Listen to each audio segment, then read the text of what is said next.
I am the tofu golem. Please enjoy the video. You begin by working on clean, slightly damp or dry hair so the claw grips better. This also reduces slippage. Once detangled from the ends up, make a clear top section from crown to temples and hold the lower bulk away with an elastic or secondary clip because you need manageable volume. Make sure the hair is smooth where the claw will sit. Any knots make the clip unstable. Now reach for your claw clip and position your hand for the next lift.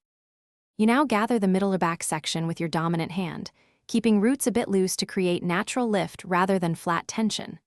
Once gathered, twist the hair upward or fold it into a soft French roll.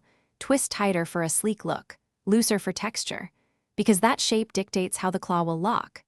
Open the clip wide, place the teeth over the folded twist, then release the pressure slowly so the claw catches hair evenly rather than slipping out. You finish by checking balance. The clip should sit at the twist base and feel secure without pinching. If it tilts, reposition slightly toward the crown or shift the twist. Once positioned, smooth edges with fingers and tuck any flyaways with a bobby pin or gently pull pieces for a softer frame. If it slides, do one of three things. Add a small elastic to anchor the twist, change the clip angle, or use a second clip for extra hold. Thanks for watching. Consider subscribing if we helped you today.